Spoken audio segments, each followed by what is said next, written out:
Muito obrigado, meus irmãos. Eu fico muito contente de estar novamente com vocês. Temos irmãos, irmãs, amigos, parentes de todo esse Brasil. Essa noite, nosso estudo é sobre o caminho que nós vamos passar.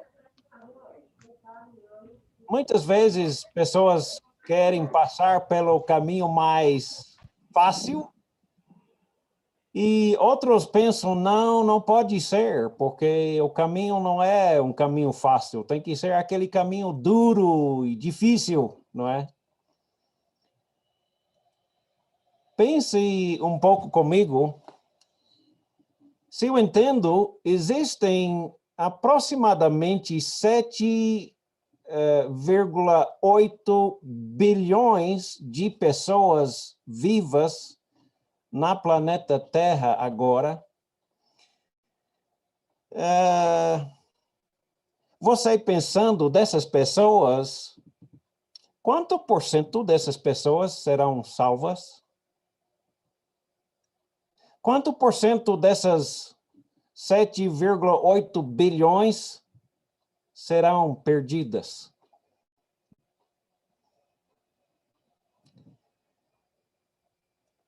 Será que vai ser só por ilustração, né? Por exemplo, vai ser só os membros da Igreja de Cristo? Será que existe algumas pessoas fora da Igreja de Cristo que serão salvas também? Pode ser, né? Também podemos pensar, talvez, dentro das reuniões das igrejas de Cristo, pode ter alguns que não serão salvos, embora pensam que vão. Será? De acordo com as melhores estimativas, existem aproximadamente 2 milhões de membros das igrejas de Cristo na planeta Terra. Eu entendo também que existem mais nossos irmãos na África do que nos Estados Unidos agora. Eu fico muito contente com isso. Mas se é verdade, se for a verdade, se fosse a verdade, né, que aproximadamente 2 milhões de pessoas dessas 7,8 bilhões serão salvas, sabe, isso significa que aproximadamente uma pessoa de cada 3.900 pessoas serão salvas. Um em cada 3.900 pessoas. Uau!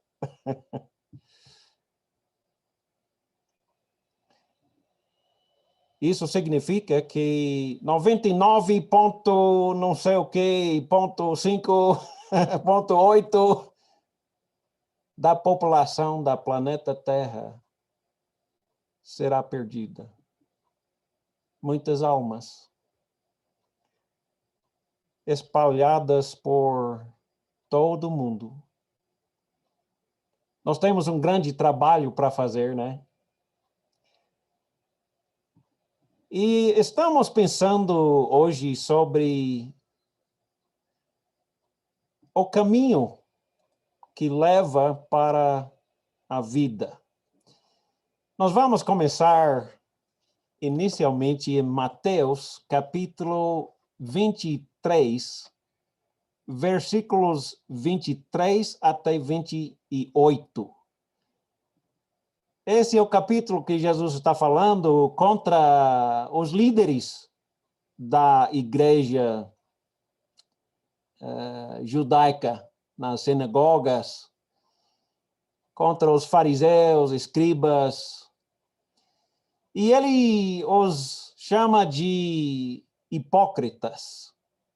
Mateus 23 e versículo 23, Jesus diz: "Ai de vocês, mestres da lei e fariseus, hipócritas, vocês dão o dízimo da hortelã, do endro, do cominho, mas vocês negligenciaram os preceitos, as leis mais importantes: a justiça, a misericórdia, a fidelidade.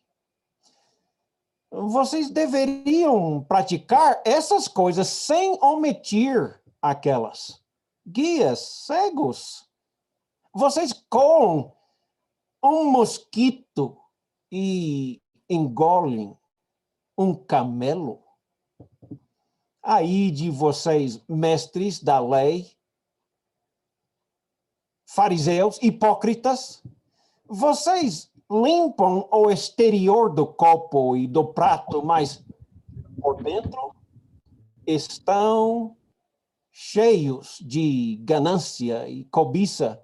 Fariseus cegos, limpe primeiro o interior do copo e do prato, para que o exterior, as ações vistas pelo povo, para que o exterior também fique limpo. Aí de vocês, mestres da lei e fariseus hipócritas, vocês são como sepulcros caiados, bonitos por fora, mas por dentro estão cheios de ossos, de todo tipo de imundícia. Assim são vocês por fora. Parecem justos aos homens, mas por dentro estão cheios de hipocrisia e maldade.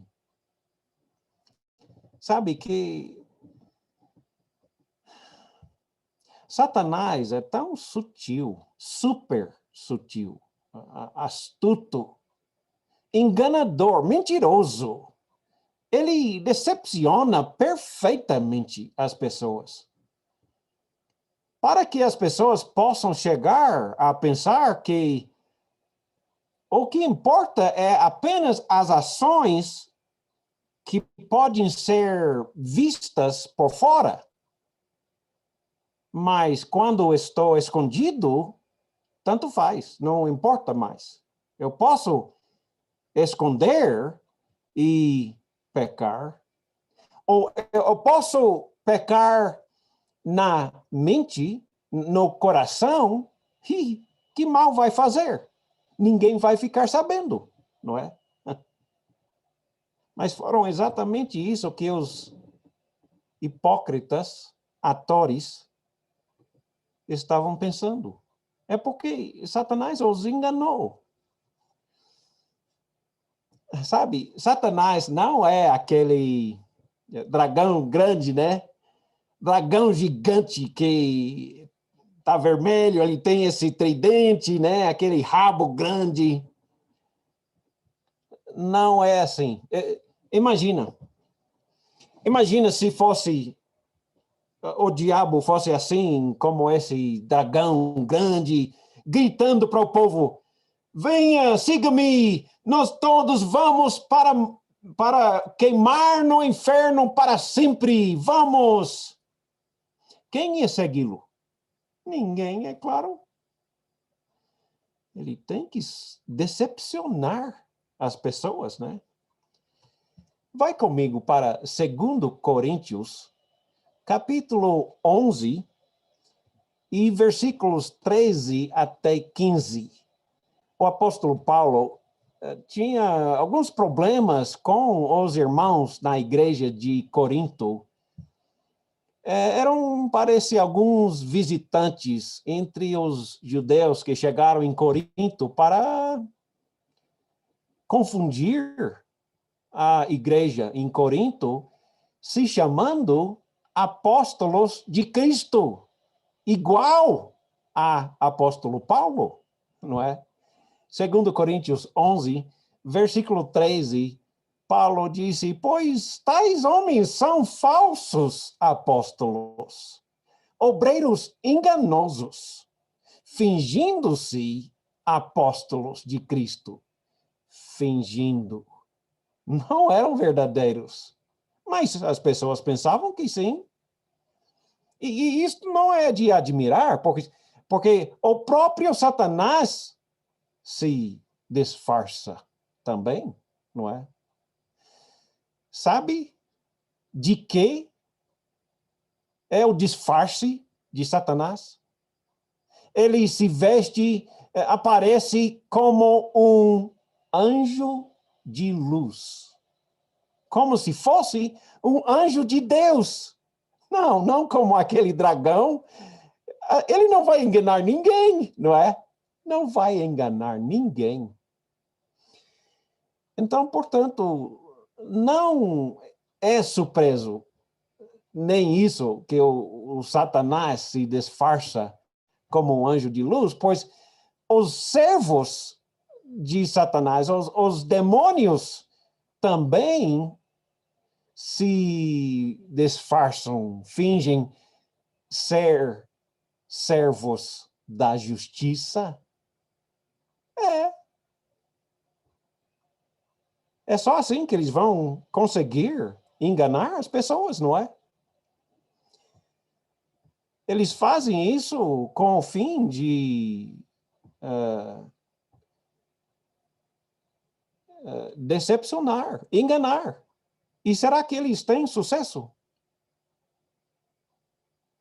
Vamos pensar um pouco mais sobre isso.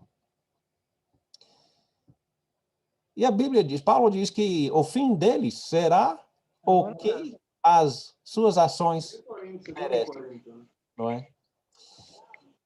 Mas, novamente, voltando para a nossa pergunta, quantos serão salvos? Quantos perdidos? Vamos abrir Mateus capítulo 7 e versículos 13 até 27. Mateus 7, esse é o Sermão do Monte, e Jesus está ensinando muito forte. Ele diz: entrem pela porta estreita. Sabe por quê? Porque a porta larga, o caminho amplo é o que leve para perdição, castigo eterno. Escuta, são muitos os que entram por ela. Poucos não, são muitos. E Jesus continua dizendo que como é estreita a porta e apertado o caminho que leva à vida. E são poucas as pessoas que encontram aquele caminho. Diria que até mesmo menos ainda que chegam até o fim nesse caminho, porque não é fácil. E Satanás quer decepcionar, usando seus disfarces e seus servos vestidos em, não é? Em pessoas boas, mensageiros de luz, enganarão muitas pessoas. É por isso que Mateus 7, versículo 15, Jesus disse, cuidado com os falsos profetas. Eles vêm a vocês vestidos de roupas de peles de ovelhas, mas por dentro, eles são lobos, devoradores. Uau! Então, como é que nós podemos distinguir entre o falso profeta e o verdadeiro? Se eles se disfarçam tão bem assim, né? Então, Jesus explica como saber entre os verdadeiros e os falsos.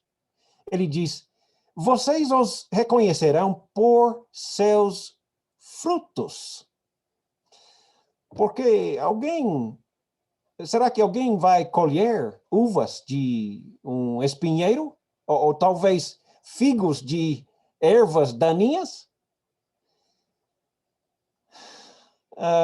Semelhantemente, toda árvore árvore boa dá frutos bons, mas a árvore ruim dá frutos ruins. A árvore boa não pode dar frutos ruins. Nem a árvore ruim pode dar frutos bons. Escutem. Toda árvore, ou seja, toda pessoa, né, que não produz bons frutos é cortada e lançada ao fogo. E assim, pelos seus frutos vocês os reconhecerão. Escuta, por favor, preste bem atenção. Nem todo aquele que me diz, Senhor, Senhor, entrará no reino dos céus. Por favor, preste atenção. Mas aquele que faz a vontade de meu Pai, que está nos céus.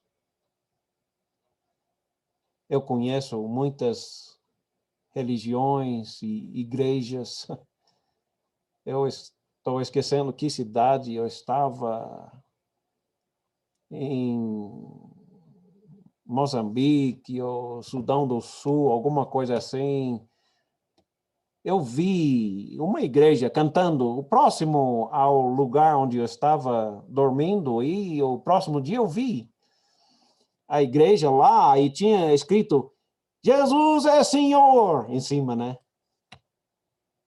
Eu conheço aquela igreja e você talvez conhece também, né? Mas o ponto é que nem todo o que chama Jesus de Senhor, Senhor, vai ser salvo. Muitas pessoas vêm no dia do juízo dizendo a Jesus, Senhor, Senhor, nós não profetizamos em seu nome. Eles têm certeza que serão salvos.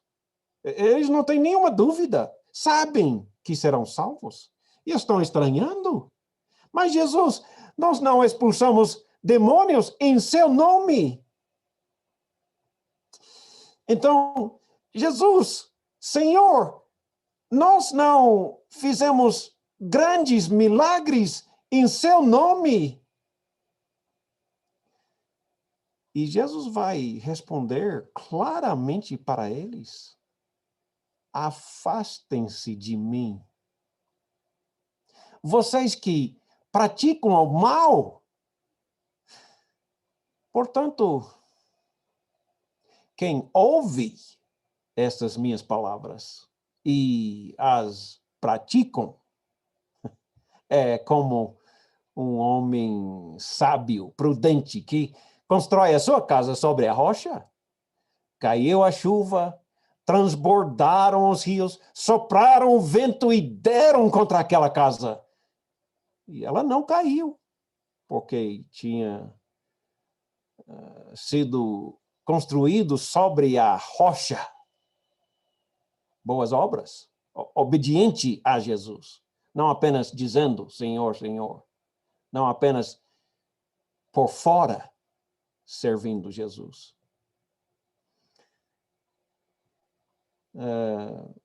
Mas quem ouve, Jesus diz, quem ouve essas minhas palavras e não as praticam. É como eu não sei qual é a palavra, às vezes falamos como um burro, um burrinho, um louco, um insensato, hipócrita. Ele constrói a sua casa sobre a areia. E logo vai chegar tribulações. Cai a chuva, transbordam os rios, sopram os ventos e deram contra aquela casa, de só falar, Jesus é Senhor, mas não praticar. Em segredo, era outra pessoa. Deram contra aquela casa, testando a pessoa, provando a pessoa, examinando a pessoa, julgando a pessoa. E aquela casa caiu. E a queda foi grande. Ouviu as palavras de Jesus?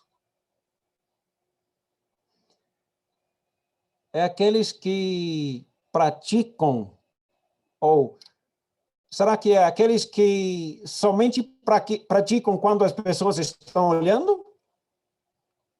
Ou os que simplesmente não praticam o que Jesus manda? São três opções, não são outras. Podemos tentar esconder e ser outra pessoa por dentro. Não adianta. Não adianta.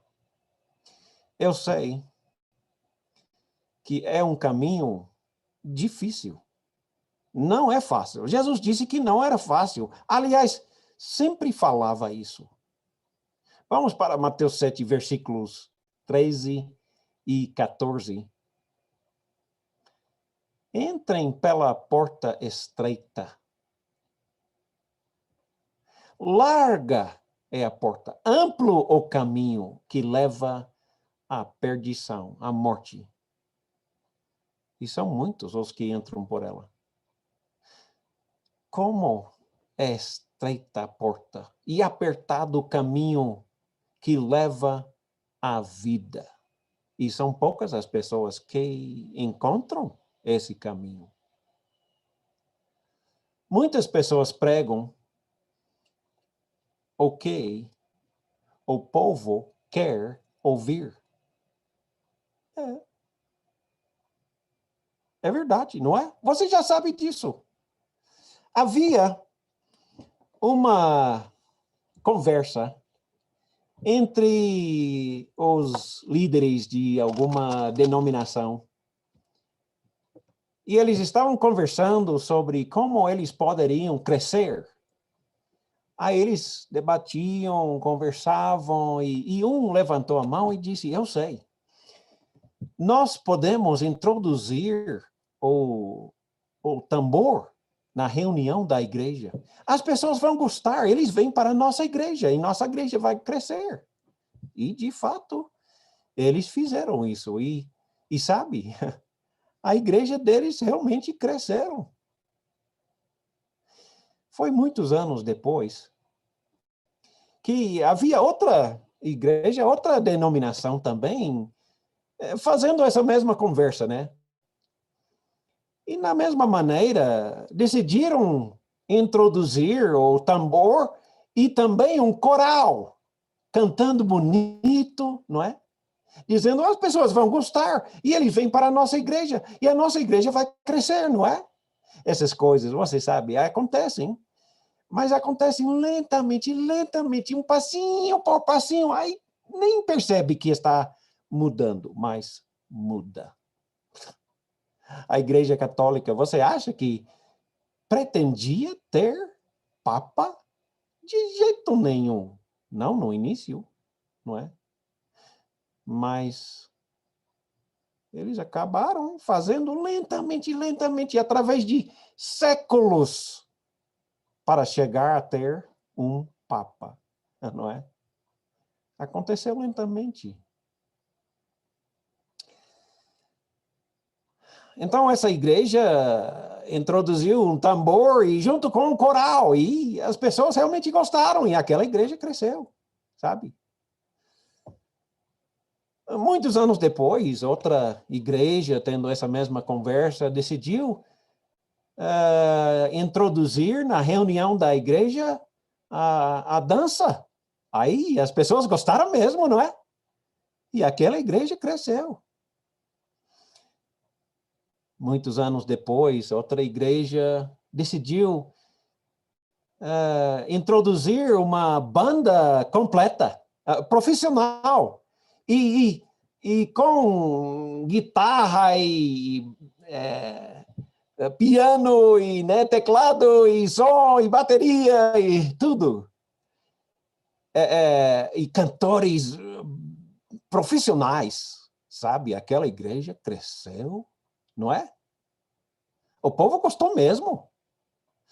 Depois de muitos anos, ainda houve uma sugestão em outra igreja dizendo, vamos fazer o seguinte, vamos pôr as irmãs mais jovens e mais bonitas dançando na frente.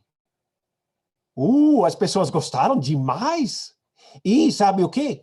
Nós vamos chamar isso de adoração a Deus. O povo vai gostar demais, e realmente gostou. E realmente aquela igreja cresceu, sabe? Mas outra igreja, alguns anos depois, disseram, sabe, vamos fazer o seguinte, vamos pedir para as mulheres também pregar e ensinar e tomar posições de liderança na igreja, o povo vai gostar. E gostou. E aquela igreja cresceu. Eles estavam anos depois conversando, dizendo, vamos fazer o seguinte, vamos introduzir na reunião da igreja falar em línguas estranhas, não é?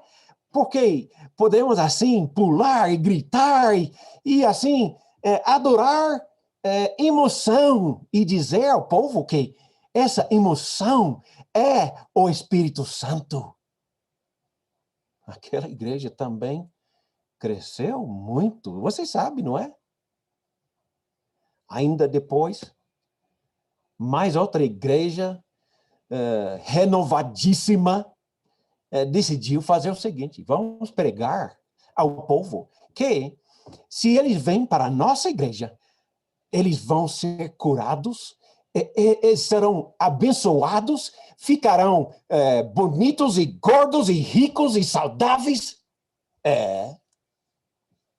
E você sabe muito bem que essa é uma das igrejas que mais cresce no mundo hoje, não é?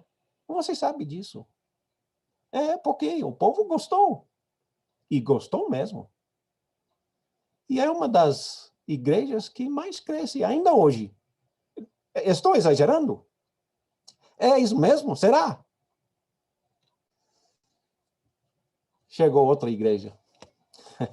A mesma coisa, né? Eles estavam conversando e um levantou a mão e disse, sabe, vamos fazer o seguinte, observa, nós estamos usando o tambor e um coral e dançarinas e uma banda profissional e um coral e essa guitarra e bateria e as mulheres jovens bonitas estão lá na frente dançando e estamos chamando de adoração a Deus e as mulheres estão pregando e ensinando e estão falando em línguas estranhas e pulando e gritando e chamando isso de o Espírito Santo está trabalhando entre nós e é fogo, não é? E quem sabe o que mais eles poderiam fazer, né? Pregar o evangelho de prosperidade e tal. E ele disse o seguinte, mas será que a igreja no Novo Testamento era assim? Eu creio que não. E ele ainda disse, eu não acredito que eles estão querendo agradar a Deus. E sim, estão agradando o povo e não a Deus. Se ele falou, se eu entendo bem o que Deus diz, fazendo as coisas todas para agradar o homem, ao invés de buscar agradar a Deus, é exatamente o que o diabo quer, não é? Decepcionar. Ele é muito bom, muito sutil. E ele abriu a Bíblia, pedindo para a igreja abrir a Bíblia. Vamos ler 2 Timóteo, capítulo 4, e versículos 1 até 4. Porque o apóstolo Paulo falou exatamente sobre isso, não é? 2 Timóteo 4, 1 até 4. Paulo está escrevendo o que ele acredita ser as últimas palavras, possivelmente as últimas palavras a seu filho na fé, Timóteo. E falando forte, dando um aviso crítico a esse jovem evangelista Timóteo, pregando, ensinando em Éfeso. E Paulo disse, na presença de Deus e de Jesus Cristo, que vai julgar os vivos e os mortos pela sua manifestação e por seu reino. Timóteo, eu te exorto solenemente, pregue a palavra. Esteja preparado a tempo e fora de tempo, quando eles querem ouvir e quando eles não querem ouvir. Repreenda, corrija, exorte com toda a paciência e ensino, porque Timóteo, o dia vem quando eles não vão suportar mais a verdade. Virá o tempo em que não suportarão a sã doutrina. Ao contrário, sentindo coceira nos ouvidos, juntarão mestres para si mesmos, segundo seus próprios desejos. Eles se recusarão a dar ouvidos à verdade, voltando-se para mitos. Sim, o apóstolo Paulo tinha falado sobre isso antigamente, dizendo que não vai ser difícil achar falsos profetas. Você já ouviu falar de alguém dizer assim, não, eu não quis ir para aquela igreja, eu não gostei não, não gostei. Escolhemos igreja pelo nosso gosto ou pelo gosto de Deus? Qual deve ser? E sabe, muitos religiosos que pensam que são salvos, claramente não serão salvos. Novamente, Mateus 7, 22 e 23. Senhor, Senhor, eles dizem, não profetizamos em seu nome? Em seu nome não expulsamos demônios e não realizamos muitos milagres? Então Jesus vai dizer claramente para eles, eu nunca os conheci. Afastem-se de mim, vocês que praticam o mal. Outra vez eu pergunto, é necessário nós escolhermos o caminho estreito e duro e até difícil achar? O que é a resposta de Jesus? O caminho de Jesus não é uma jornada fácil. Vai em Atos 14, 21 a 22, Atos 14. Paulo disse, ou Paulo não, aqui é Lucas, né? Eles pregaram as boas novas naquela cidade, fizeram muitos discípulos. Então, voltaram para Listra, Icônio, Antioquia, fortalecendo os discípulos e encorajando-os a permanecer na fé, dizendo: é necessário que passemos por muitas tribulações para entrarmos no reino de Deus. Isso nunca foi um segredo. Jesus, todos os seus discípulos sabiam e ensinavam isso. Você lembra? Em Marcos 4, aquela parábola dos solos, do semeador, né? Em Marcos 4, versículos 16 até 20, Jesus contando essa história sobre os tipos diferentes de terra e dizendo outros como a semente lançada em terra cheio de pedras. Eles ouviram a palavra e logo receberam com alegria, todavia, visto que não tinham raiz em si mesmo, permaneceram por pouco tempo. E quando surge alguma tribulação, perseguição por causa da palavra, logo eles abandonaram. Outros ainda, como a semente lançada entre espinhos, eles ouviram a palavra, mas quando chegam as preocupações da vida, o engano das riquezas, a ansiedade por outras coisas, essas coisas sufocam a palavra e tornando a planta infrutífera.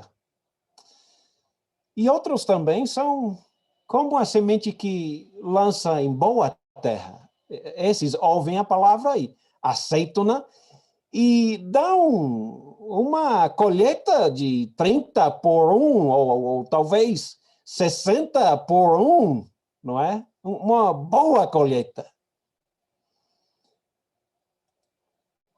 Eu não sei que tipo de solo nós somos, você é. Aqueles aí, que tipo de solo eles são?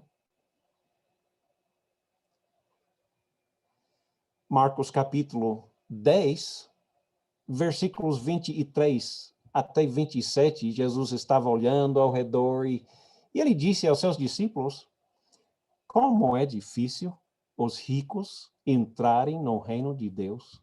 Os discípulos ficaram admirados e disse: como? O que está falando, né? Jesus repetiu: filhos, como é difícil entrar no reino de Deus. É mais difícil, é mais fácil passar um camelo pelo fundo de uma agulha do que o rico entrar no reino de Deus. Os discípulos ficaram perplexos. Eles perguntaram: nesse caso, quem pode ser salvo? E Jesus respondeu: bem, para o homem é impossível, mas, graças a Deus, né? Para Deus, não. Todas as coisas são possíveis para Deus. Graças a Deus. Graças a Deus, se não fosse por isso, nenhum de nós seríamos salvos.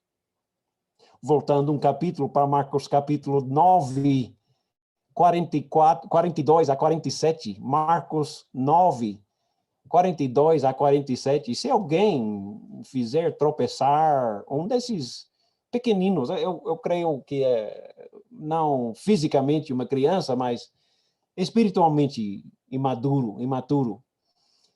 Um desses pequeninos que creem em mim, seria melhor que fosse lançado no mar com uma grande pedra de moinho ao pescoço. Se a mão ou fizer tropeçar, corta-o. É melhor entrar na vida martilhado do que tendo duas mãos para entrar no inferno. E se o seu pé te faz tropeçar, te faz pecar, corta-o. É melhor entrar na vida aleijado do que tendo dois pés ser lançado no inferno. Se o seu olho te fizer tropeçar, arranque-o. É melhor entrar no reino de Deus com um só olho do que tendo dois olhos ser lançado no inferno. Uau! Como Satanás engana. Ele deixa as pessoas até pensando que o pecado não é importante, não. Deus perdoa. Tendo um pouco de Cristo, basta, como eles dizem, né? Basta aceitar Jesus e pronto, você não precisa fazer mais nada. Não é verdade. É engano. O que Jesus está dizendo é que é necessário fazer o que for necessário para evitar o pecado, mesmo pecado escondido. Não é o que ele está dizendo? Evite o pecado, custe o que custar. Eu não creio que ele está querendo pedir para nós cortarmos o braço, a mão, a perna, o olho. Sim, poderia chegar a isso. O problema é o seguinte: faça o que for necessário para parar de pecar. Tudo que for necessário. Esta vida é um teste. É uma provação. Vamos passar o teste ou não? Temos que fazer tudo o que for necessário para vencer a tentação. Eu sei que essas lições são bastante negativas. Eu faço isso porque eu fico até com medo que muitos estão evitando essas lições ensinadas por Jesus. Deixando entender que, não, podemos andar pelo caminho fácil. Ser um cristão é uma vida de rosas perpétuo. Não é. Não é um caminho fácil. Nem fácil é achar o caminho. Graças a Deus. Deus nos abençoou ricamente para achar. E pedimos, imploramos a Deus que nos ajude a chegar fiel até o fim dessa jornada. Eu imploro. Tome a decisão hoje. O que vai fazer? tudo que for necessário para evitar o pecado. Que Deus te abençoe ricamente.